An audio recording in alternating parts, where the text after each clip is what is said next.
السلام علیکم ورحمۃ اللہ وبرکاتہ نحمدہ ونصلی علی رسولہ الکریم اما بعد فاعوذ باللہ من الشیطان الرجیم بسم اللہ الرحمن الرحیم وَإِمَّا يَنزَغَنَّكَ مِنَ الشَّيْطَانِ نَزْغٌ فَاسْتَعِذْ بِاللَّهِ إِنَّهُ هُوَ السَّمِيعُ الْعَلِيمُ صدق اللہ العظیم۔ دنیا میں انسان کو کئی دشمنوں کا سامنا کرنا پڑتا ہے۔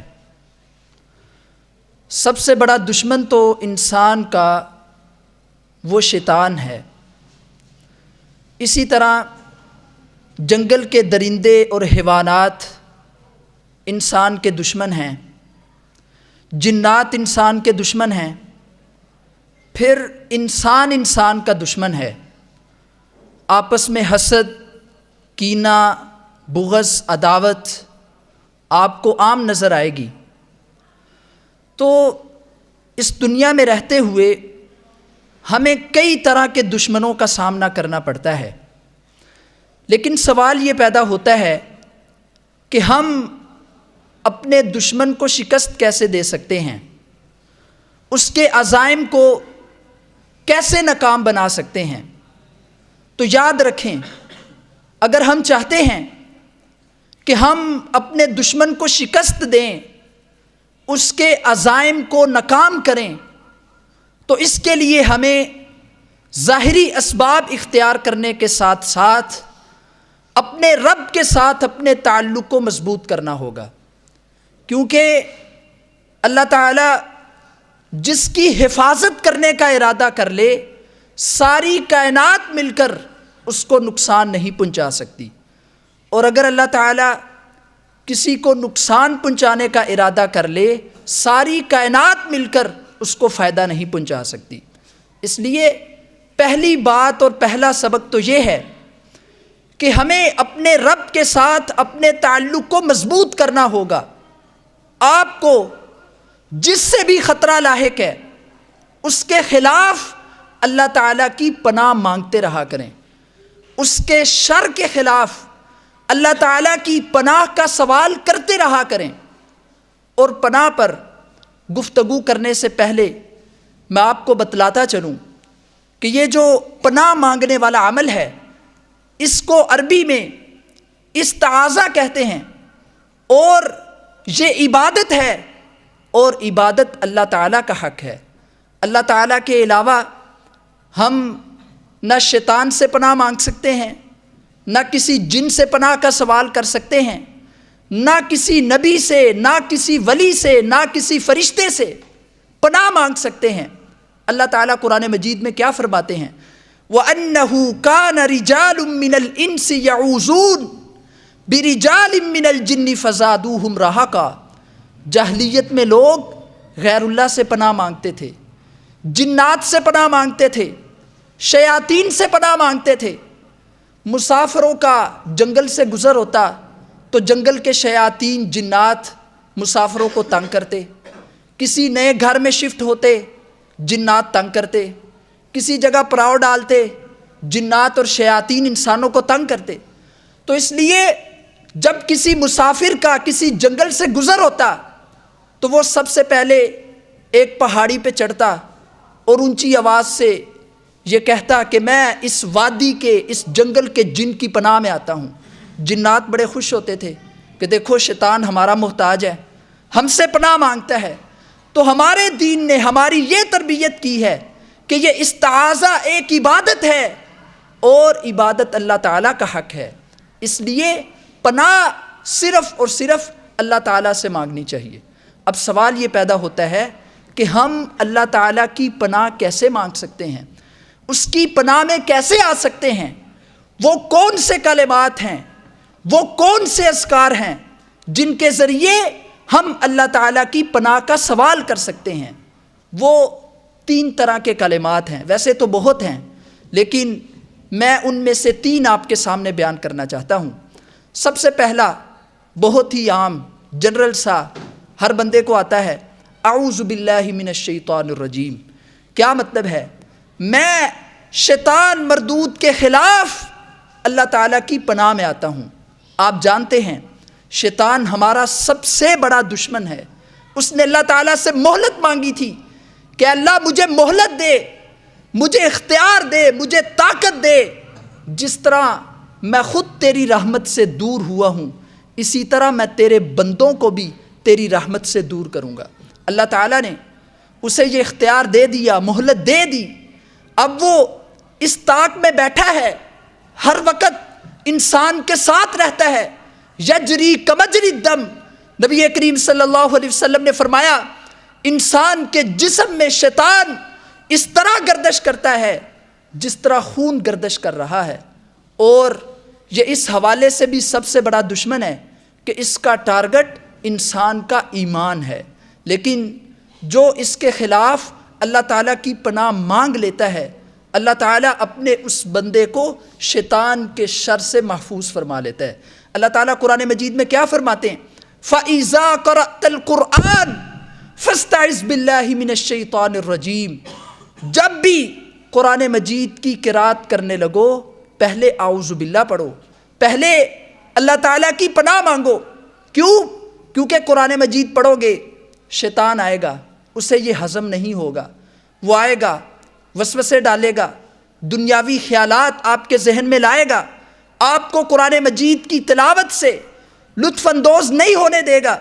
اس لیے اللہ تعالیٰ نے حکم دیا ہے کہ جب بھی قرآن مجید کی قرات کرنے لگو پہلے شیطان کے خلاف اللہ تعالیٰ کی پناہ مانگو۔ اگر تم اللہ تعالیٰ کی پناہ مانگ لو گے تو اللہ تعالیٰ تمہیں شیطان کے شر سے محفوظ فرما لے گا۔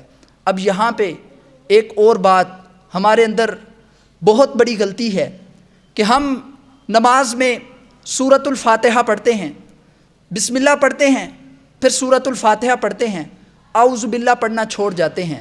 حالانکہ بہت سارے ائمہ نے اور بہت سے علماء نے قرآن مجید کی اس آیت سے یہ استدلال کیا ہے کہ نماز کی ہر رکعت میں سورۃ الفاتحہ سے پہلے اعوذ باللہ پڑھنا فرض ہے۔ ان میں شیخ البانی رحمہ اللہ بھی آتے ہیں، کیونکہ آپ نے سورۃ الفاتحہ پڑھی، پھر آپ رکوع میں چلے گئے، سجدے میں چلے گئے، قرات منقطع ہو گئی، کیونکہ رکوع سجدے میں قرآن تو نہیں پڑھتے، دوسری رکعت کے لیے کھڑے ہوئے ہیں، دوبارہ قرآن مجید کی قرات شروع کرنے لگے ہیں۔ اس لیے اس آیت کریمہ سے علماء نے یہ استدلال کیا ہے کہ نماز کی ہر رکعت میں سورۃ الفاتحہ سے پہلے اعوذ باللہ پڑھنا ضروری ہے۔ اور قرآن مجید کا دوسرا مقام ہے، اللہ تعالیٰ کیا فرماتے ہیں؟ وَإِمَّا يَنزَغَنَّكَ مِنَ الشَّيْطَانِ نَزْغٌ فَاسْتَعِذْ بِاللَّهِ۔ اللہ فرماتے ہیں جب بھی شیطان تمہارے اندر آ کر وسوسے ڈالنا شروع کر دے تو فوراً اعوذ باللہ من الشیطان الرجیم پڑھو، اس کے خلاف اللہ تعالیٰ کی پناہ مانگو۔ اسی طرح صحیح المسلم میں نبی کریم صلی اللہ علیہ وسلم کے پاس ایک صحابی آئے جن کا نام عثمان ہے، آ کر عرض کرتے ہیں اللہ کے رسول میں نماز پڑھ رہا ہوتا ہوں، قد حال الشیطان بینی و بین صلاتی و قراءتی، شیطان میرے درمیان اور میری نماز کے درمیان حائل ہو جاتا ہے، نماز کو مجھ پر خلط ملط کر دیتا ہے، بھول جاتا ہوں، دھیان نماز میں نہیں رہتا، دنیا میں کھو جاتا ہوں۔ نبی کریم صلی اللہ علیہ وسلم نے کیا فرمایا؟ ذاک شیطان یقال لہ خنزب، یہ ایک شیطان ہے جس کا نام خنزب ہے۔ فَإِذَا أَحْسَسْتَهُ فَتَعَوَّذْ بِاللَّهِ مِنْهُ وَادْفِلْ عَلَى يَسَارِكَ ثَلَاثًا، جب بھی تم اس شیطان کو محسوس کرو، نماز میں تمہیں وسوسے آنے لگیں تو فوراً اعوذ باللہ پڑھو اور 3 مرتبہ اپنی بائیں جانب ہلکا سا تھوک دو۔ عثمان رضی اللہ تعالیٰ عنہ فرماتے ہیں پھر میں نے ایسا ہی کیا، فَأَذْهَبَهُ اللَّهُ عَنِّي، تو اللہ تعالیٰ نے اس شیطان کے شر سے مجھے محفوظ کر لیا۔ تو اس لیے اگر آپ شیطان کے شر سے محفوظ ہونا چاہتے ہیں تو پھر کثرت کے ساتھ اعوذ باللہ من الشیطان الرجیم پڑھا کریں، اس کے خلاف اللہ تعالیٰ کی پناہ مانگتے رہا کریں۔ اب جو اعوذ باللہ من الشیطان الرجیم پڑھ لیتا ہے اللہ تعالیٰ اسے شیطان کے شر سے کیسے محفوظ فرماتا ہے؟ سبحان اللہ، قرآن مجید کھولیے، 3 پارہ ہے، اذ قالت امرأۃ عمران رب انی نذرت لک ما فی بطنی محررا فتقبل منی انک انت السمیع العلیم۔ عمران کی اہلیہ نے اللہ تعالیٰ سے یہ کہا، نظر مانی کہ اللہ اگر تو نے مجھے بیٹا دیا تو میں اسے تیری راہ میں وقف کر دوں گی، تیرے دین کا خادم اور مجاہد بناؤں گی۔ لیکن جب پیدائش ہوئی تو معاملہ بالکل الٹ تھا، اللہ تعالیٰ نے بیٹا نہیں دیا، بیٹی دی۔ عمران کی اہلیہ اللہ تعالیٰ سے مخاطب ہوتی ہیں اور کہتی ہیں اللہ میں نے تو بیٹا مانگا تھا لیکن تو نے مجھے بیٹی دے دی ہے، اور تو جانتا ہے کہ جس طرح تیرے دین کا کام ایک مرد کر سکتا ہے اس طرح دین کا کام عورت نہیں کر سکتی۔ بہرحال میں تیرے فیصلے پہ راضی ہوں۔ وَإِنِّي سَمَّيْتُهَا مَرْيَمَ وَإِنِّي أُعِيذُهَا بِكَ وَذُرِّيَّتَهَا مِنَ الشَّيْطَانِ الرَّجِيمِ۔ اے اللہ میں اپنی اس بیٹی کا نام مریم رکھتی ہوں اور میں اپنی اس بیٹی کو اور اس کی اولاد کو تیری پناہ میں دیتی ہوں کہ شیطان میری اس بیٹی پر اور اس کی اولاد پر حملہ نہ کر سکے، شیطان ان کے قریب بھی نہ آ سکے۔ اللہ تعالیٰ کی پناہ مانگی، اپنی بیٹی کو اور اس کی اولاد کو اللہ تعالیٰ کی پناہ میں دیا، پھر اللہ تعالیٰ نے حفاظت کی یا نہ کی۔ نبی کریم صلی اللہ علیہ وسلم نے فرمایا ما من مولود یولد الا نخسہ الشیطان فیستحل صارخا الا مریم وابنہا۔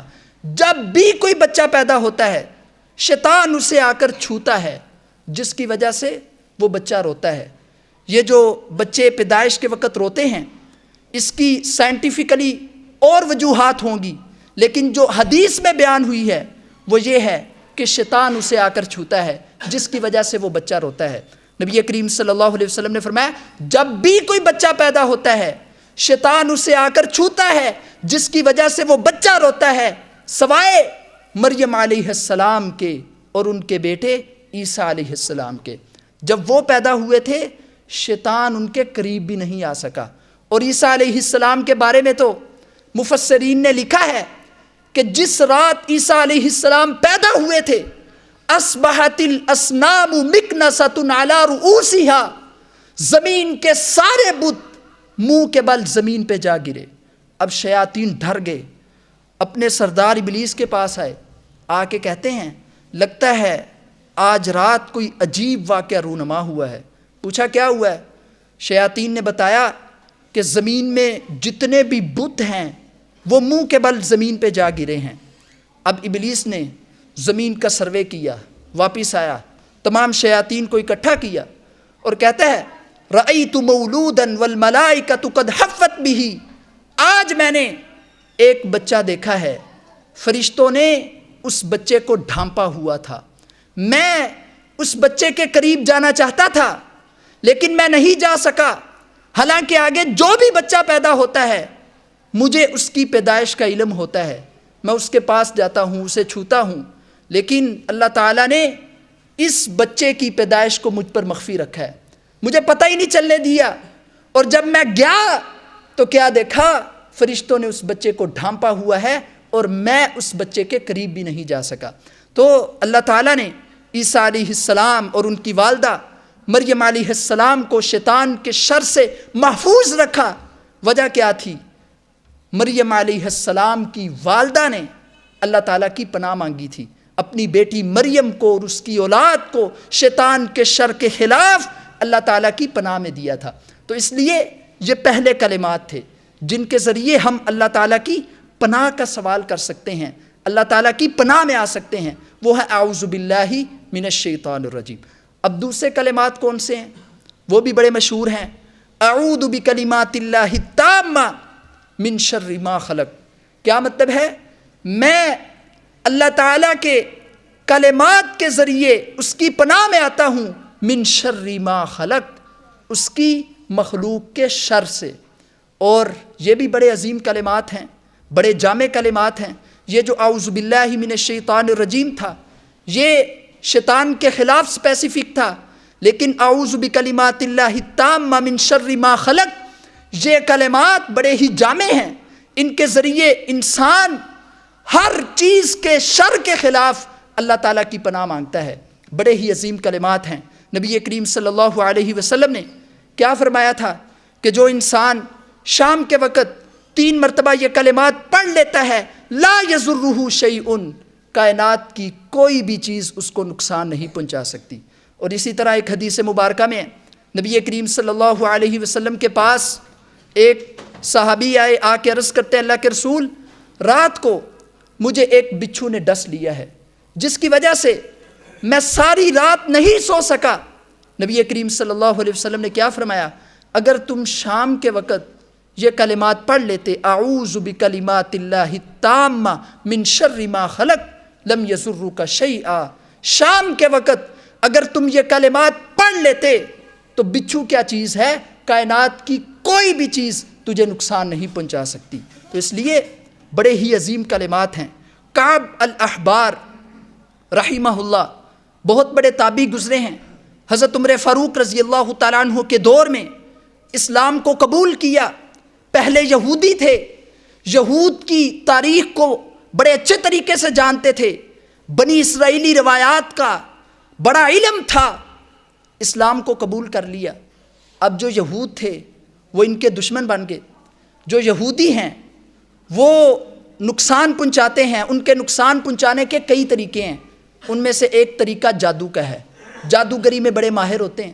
اب انہوں نے کعب الاحبار پر جادو کرنا شروع کر دیا، لیکن اللہ تعالیٰ نے کعب الاحبار کو یہودیوں کے جادو کے شر سے محفوظ رکھا۔ کیوں رکھا؟ وہ خود ہی فرماتے ہیں لولا کلمات اقولہن لجعلتنی یہود حمارا، اے لوگو کچھ کلمات ایسے ہیں اگر میں وہ کلمات نہ کہتا ہوتا تو یہودی جادو کر کر کے مجھے گدھا بنا دیتے۔ وہ کلمات کون سے ہیں؟ اعوذ بکلمات اللہ التامہ من شر ما خلق، یہ میں کلمات پڑھتا ہوں، ادھر سے یہودی مجھ پہ جادو کرتے ہیں، لیکن ان کلمات کی برکت کی وجہ سے اللہ تعالیٰ نے مجھے ان کے جادو کے شر سے محفوظ رکھا ہے۔ تو یہ دوسرے کلمات ہیں کہ جن کے ذریعے ہم اللہ تعالیٰ کی پناہ کا سوال کر سکتے ہیں۔ تیسرے اور آخری کلمات جن کے ذریعے اللہ تعالیٰ کی پناہ مانگی جا سکتی ہے وہ قرآن مجید کی آخری 2 سورتیں ہیں جن کو معوذتین بھی کہا جاتا ہے۔ اور یاد رکھیں پناہ مانگنے والی جتنی بھی دعائیں ہیں، جتنے بھی کلمات ہیں، ان کلمات میں سے سب سے افضل، سب سے بہتر، سب سے اعلیٰ یہ قرآن مجید کی آخری 2 سورتیں۔ ان کی اہمیت کا، ان کی فضیلت کا اندازہ آپ ان دونوں سورتوں کے شان نزول سے لگا سکتے ہیں کہ یہ 2 سورتیں نازل کب ہوئی تھیں۔ صحیح البخاری میں بھی ہے اور تفاسیر کی کتب میں بھی لکھا ہوا ہے۔ آپ جانتے ہیں کہ یہودی شروع دن سے ہی نبی کریم صلی اللہ علیہ وسلم کے سخت ترین دشمن تھے، بہت زیادہ حسد کرتے تھے، ان کے دلوں میں بہت زیادہ عداوت تھی۔ جیسے جیسے اللہ تعالیٰ مسلمانوں کو فتح دیتا ان کی حسد کی آگ اور بھڑکتی جاتی، سخت ترین دشمن تھے۔ اب نبی کریم صلی اللہ علیہ وسلم جب صلح حدیبیہ سے واپس آئے، یہودیوں کا ایک وفد مدینہ کے ایک بہت بڑے جادوگر لبید بن عاصم کے پاس آیا اور آ کر کہا کہ مکہ کے اس قریشی نے ہماری عزت خاک میں ملا دی ہے، ہم نے اس کو ناکام بنانے کے لیے، اس کا راستہ روکنے کے لیے ہر قسم کا سیاسی حربہ استعمال کیا ہے لیکن کامیاب نہیں ہو سکے۔ ہمارے پاس بڑے بڑے جادوگر ہیں، ان کا جادو بھی کوئی کام نہیں آ سکا، اب آخری امید لے کر تیرے پاس آئے ہیں، اس علاقے میں تیری جادوگری کے بڑے چرچے ہیں، دھوم دھام ہے، کیا مانگتے ہو ہم تجھے دینے کے لیے تیار ہیں، لیکن ذرا اس معاملے میں ہماری مدد کر۔ منہ مانگی قیمت انہوں نے ادا کی، لبید بن عاصم نے حامی بھر لی۔